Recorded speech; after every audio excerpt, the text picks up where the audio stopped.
네. 자, 수능일 그리고 옵션 만기일 함정남의 이기는 투자와 함께 저희 전략 세워보겠습니다. IBK 투자증권 분당 WM센터 함정남 차장 모십니다. 차장님 어서 오세요. 안녕하세요. 네. 오늘 굉장히 바쁘셨다고 들었는데 네. 시장 보는 재미도 또 있으시지 않았나 싶네요. 네. 외국인은 계속 팝니다만 지금 전반적으로 수급 확산이 반도체 이외에서 여기저기서 빠르게 일어나면서요. 지금 시장에 엇박타고 싶지 않다의 마음이 굉장히 강해졌습니다. 그도 그럴 것이 일단 셧다운 해제. 이런 부분, 또 팩트시트가 이제는 나타날 수 있네 없네 이런 이야기들 나타나니까 어느 정도 불확실성 해소 쪽으로 시장이 가닥을 잡는 건가 싶어요. 그렇다고 환율이 뭐 많이 떨어지지도 않았다라는 건 또 여전히 우려 요인이긴 한데 지금 종합적으로 어떤 상황에 놓여 있을까요? 셧다운과 관련돼서는 어제부터 반영이 되어서 네. 일단은 이것에 대한 기대감은 시장에 녹아져 있는 상황입니다. 충분히 다 반영이 된 날이고요.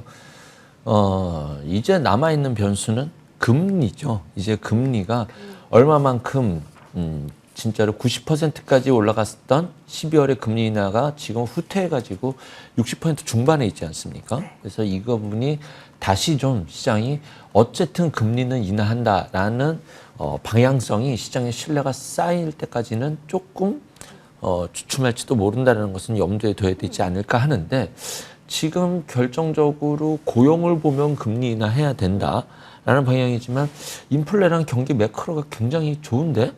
라는 부분 때문에 상충을 하고 있죠. 거기에 파월 연준 의장이 굉장히 매파적인 발언을 하면서 금리 인하 방향성이 주춤하고 있지만 또 하나의 금리 인하의 확실한 축인, 어쩌면 방해물일지도 모르는 것이 인플레이션이잖아요. 근데 지금 내년에 국제 유가가 공급 부족 날 것 같은데 라고 말했다가 다시 역전됐잖아요.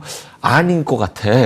그 유가가 폭락을 했다라는 것은 다시 현재 금리는 너무 높아 라고 해석할 수 있는 가능성은 여지가 있어서 그리고 또 하나는 우리 시장이 이제 불편했었다는 것은 환율이 불편했었잖아요.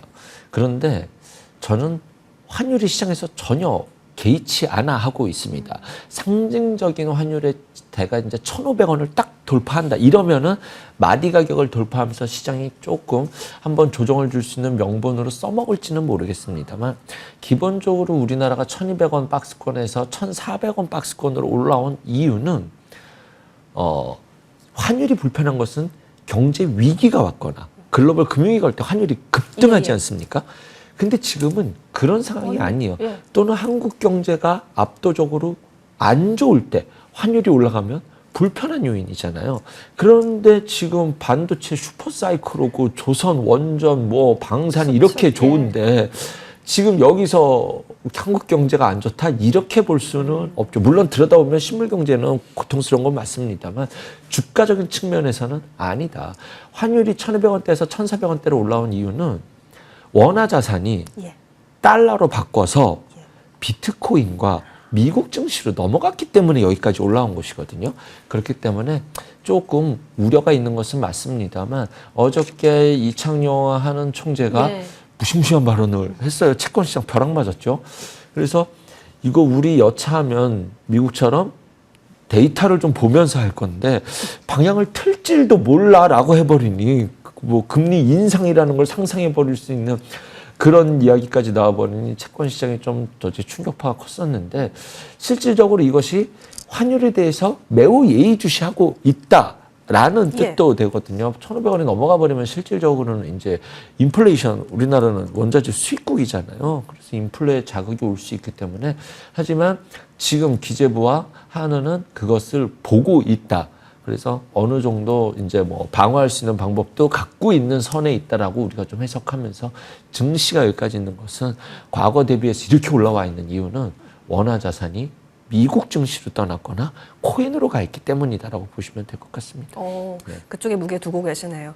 사실 이제 데이터 우리도 정말 열심히 보겠다. 데이터 의존성이 높아졌다라고 말씀해 주셨는데 사실 그러면서도 이창용 총재가 4,000배인데 한국 증시 여전히 싸다 이런 말을 해주셨거든요. 네, 그렇죠. 그래서 주식 시장에 있어서의 앞으로의 건강도는 조금 더 여전히 지속될 것이다 의견 받아봤습니다. 자, 그러면 그 중심에 있었던 쪽이 어디입니까? 바로 반도체 아니겠습니까? 반도체 얘기 한번 해보죠. 지금 오늘 뭐 PSK홀딩스 실적 이후에 이렇게 움직임이 나오는 것 같고 DI 같은 경우도 그렇습니다. 그리고 기판 대장 이수페타시스 여전히 그 길을 잘 지켜주고 있고 삼성전자, SK하이닉스는 그간 달려서일까요? 잠시 쉬어가는 구간 나타납니다. 반도체 내에서는 여전히 순환을 노려도 충분한 쪽으로 우리에게 보여지는지 네. 아니면 다른 쪽에 수급을 지금 주고 있는 상태처럼 보여지는지 이때 들어가는 게 맞는지 여러 고민이 있네요. 반도체 소부장과 관련돼서는 저는 긴 호흡을 갖고 있습니다. 긴 호흡? 내년까지 뭐 지금 순환매 사이클에서 즐기되 예. 비중 조절은 좀 나름대로 하겠지만 기본적으로 출구 전략 뭐 나중에 이제 본격적으로 소부장을 줄여야겠다라는 것은 지금은 계속 장기적인 관점으로 늘려나가야 될 때고 저는 뭐 내년 말 기간을 굳이 말한다라고 한다면 뭐 내년 뭐 상반기는 거쳐내고 네. 그러면 아마 캐펙스 투자에 대한 이야기가 나올 것이고 소부장이 랠리를 갈 수 있는 가능성을 보고 있기 때문에 여전히 기회라고 생각이 들고요. 지금 시장이 핵심적인 기회인 것은 반도체 투톱이 쉬기 때문이에요. 이 투톱이 올라갈 때 그냥 시장 수급 다 빨아들였기 때문에 진공 정수기. 네. 실질적으로 오히려 그 종목이 좀 훅 꺾였다가 쉬려갈 때 개인 투자자들이 그 이후의 수익률이 지금 더 좋았을 것입니다. 반도체 투톱 올라갈 때 그런 기사 나왔잖아요. 개인들 절반은 손해다, 맞아요. 손실이다. 예. 그거 충분히 납득이 됩니다.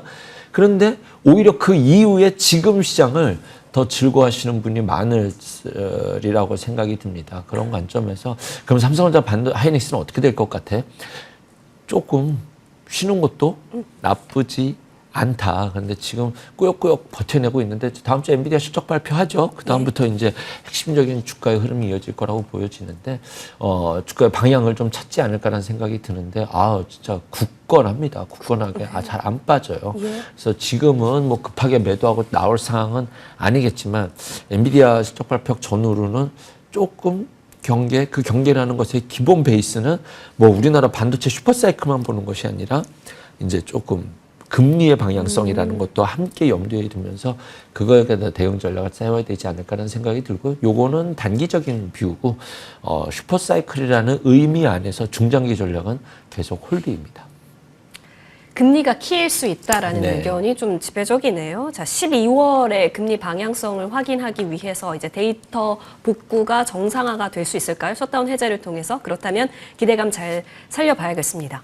근데 차장님 반도체가 쉬고 있다고 하기에는 너무 보합권에서 잘 버티고 있는 것도 맞는데 네. 보합이 쉬는 거다 이렇게 보고 계신다라는 거죠. 네. 자, 그러면 오히려 그간 푹 쉬었던 쪽으로 가볼까요? 이벤트 소화를 잘 해낸 조선주 보겠습니다. 오늘 다시 좀 자리를 잡는 건가요? 수급이 좀 들어옵니다. 어떤 수급적 특징이라고 이해하세요? 일단 오늘 재료 뿌려진 거 찾아보면은 팩트시트 도출 기대감인가요? 네. 이런 이야기도 있던데요. 맞습니다. 조방원이라고 해가지고 이번 반도체 사이클이 올라오기 전에 시장의 중심에 있었던 네. 세 개의 섹터죠.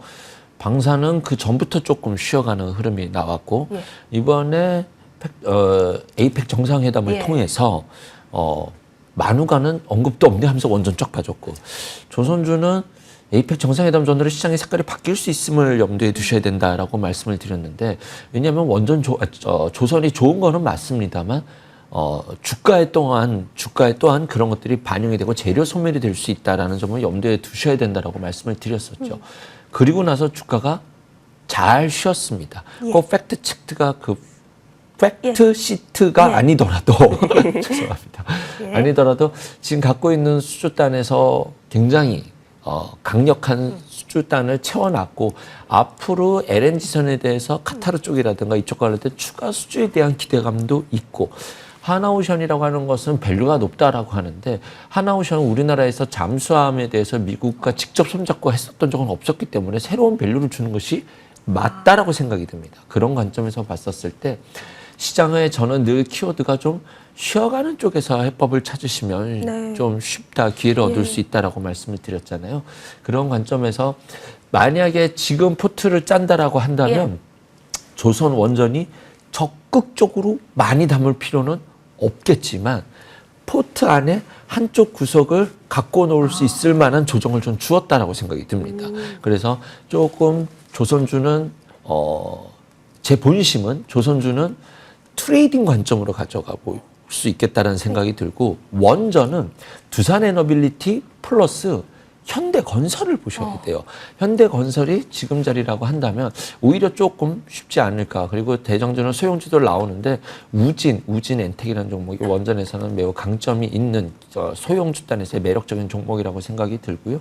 그래서 원전은 지속 ING 앞으로 수주가 나올 것을 기다리고 있는 것이고 지금 조선주 같은 경우는 수주를 충분히 받아놔서 나올 수주도 기대가 되는 것도 맞습니다만 약간 실적이 증명해야 되는 위치적 차이가 좀 있거든요. 현대건설과 두산, 조선주들의 위치 차이는 그런 것들은 좀 참고하셔서 뭐 좀 트레이딩 관점으로 조선주는 보자. 원전은 두산에너빌리티, 오케이, 현대건설 같이 보시라고 말씀드리겠습니다. 두산에너빌리티가 지금 호가가 굉장히 분주해졌습니다, 여러분. 분봉상 움직임이 엄청난데요. 갑자기 저희 얘기하고 지금 두산에너빌리티가 움직이고 있는데 포트상에서 조선과 원전 정도는 예쁜 자리 오면은 무조건 그때는 챙겨놔야 한다로 긍정적으로 정리를 하고요. 자, 화재 섹터로 가보겠습니다. 바이오주인데 질문할 게 너무 많아가지고 차장님 오늘 좀 괴롭혀 드려야 될 것 같습니다. ABL 바이오처럼 조용하다가 깜짝 공시가 나왔을 때 이 현상을 갈 수 있구나를 확인했어요. 엄청나네요. 예. 네. 다른 쪽은 그러면 나도 ABL 바이오처럼 갈 수 있는데 하면서 지금 들어오고 있는 거잖아요. 네, 그렇습니다. 그럼 그 후보군을 추리는 것이 지금은 중요한 시점처럼 보여지는데 이미 어제 반응도 나왔고 오늘 어디로 갈까 하고 있잖아요. 지금 활용도가 어떻게 돼요? 그 본심에 깔려있는 질문은 다음 타자 뭐예요? 맞아요. 예. 그렇죠? 모르죠. 저는 알 수 없겠습니다만 오늘의 제가 가장 눈에 띄는 것은 셀트리온입니다. 이제 너까지 움직이는구나. 제가 대형주 바이오 보세요라고 하면서 말씀드렸던 것이 삼성 바이오로직스를 가장 먼저 그리고 한미약품 말씀드렸고 한미약품 잘 가고 있죠.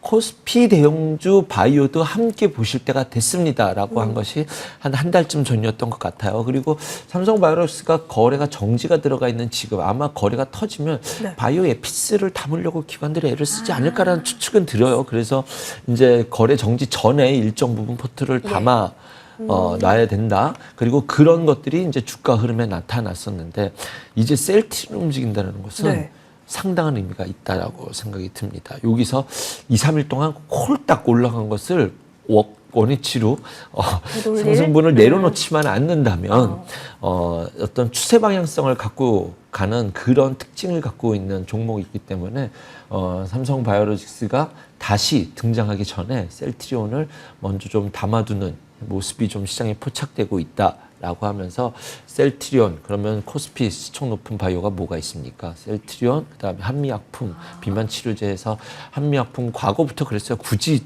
비만 치료제 대장이 뭐야? 그러면 한미약품인데 지금 주가 잘 가고 있고요. 또 시총 큰 놈이 있다면 저희 SK 바이오팜이 있죠. 뇌전증 치료제도 있을 것이고 또 하나는 이렇게 종목 하나를 너무 사랑해서 바이오를 그렇게 공부하지 마시고 시장의 흐름의 수급의 논리를 이해하셔야 된다라는 특징을 봤었을 때 코스피 바이오도 보시다라는 것과 플러스로 일단은 아직은 플랫폼이지 않습니까? 그러면은 뭐 리가캠 가장 먼저 떠오르는 게 리가캠 오름 테라피틱스 뭐 이거는 ADC DEC 플랫폼이고 GI는 워낙 잘 가고 있고 해가지고 지금은 어떤 종목이냐 보다는 또 막상 이런 날 보로노이는 못 가니까 보로노이는 오늘이 기회입니다. 뭐 또 이렇게 말하기도 좀 어려워요. 오늘 그렇죠. 그래도 쭉 올랐는데요. 그렇죠. 사실 보로노이는 그동안 올라와 미리 올라와 있었던 종목이죠. 그런 관점에서 투자자들 입장에서 좀 쉬워 보이는 것은 리가캠은 이제 출발하냐? 좀 요런 관점으로 접근하는 것이 조금 쉬워 보인다라고 쉽다라고 말씀드리는 게 좀 애매하네요. 좀 그쪽이 좀 더 자극적으로 이제 출발인가라는 심리적인 모습이 그쪽으로 좀 더 쏠릴 수도 있지 않을까라는 생각이 드네요. 그렇죠. 기다리면서 그렇죠. 다음 타자가 누굴까를 기대하는 수급이 오늘도 좀 보여집니다. 그 가운데 저 이쪽 궁금해요. 우리 차장님께서 의료 AI 단에 있어서도 관심을 굉장히 많이 주셨잖아요. 물론 뷰노가 흑전에 대한 네. 부분들을 좀 보여주게 되면서 와 다시 살아나나 싶었는데 오늘 루닛 얘기가 굉장히 많습니다. 어떤 네. 관점일까요? 조금 제가 보는 이쪽 의료 AI는 예. 뷰노나 루닛이 아닙니다. 사실은 지금 화면에 나오고 있는 저런 중소형 집단에서의 종목들인데 그 안에서 뭐 원래 전통 의료 AI라고 한다면 의료 AI가 뭐냐면 이제 데이터를 이용해서 신약 개발할 때 도움을 쓰겠다라는 거지 않습니까? 그 대표가 신테카바이오, 파로사이바이오고요. 그 다음에 유전체 관련돼서 함께 볼 수 있는 것은 이제 로키드헬스케어 이제 돌파해내는 모습이 나오고 있고 그 다음에 3빌리언이라는 종목이 유전자 분석 통해서 이제 어떤 가는 것이라서 이런 거가 관련된 저는 의료 AI 하면서 루닛 뷰노를 말씀드린 적은 없었거든요, 사실은. 그래서 조금 저런 소형 집단에서의 종목을 찾아보고 있는 것이다. 파로사이 조금 오늘 쉬어가네요. 이럴 때가 또 기회가 될 수도 있지 않을까나 생각해 봅니다. 압축 전략 필요해 보입니다. 저희는 여기서 물러납니다. 고맙습니다.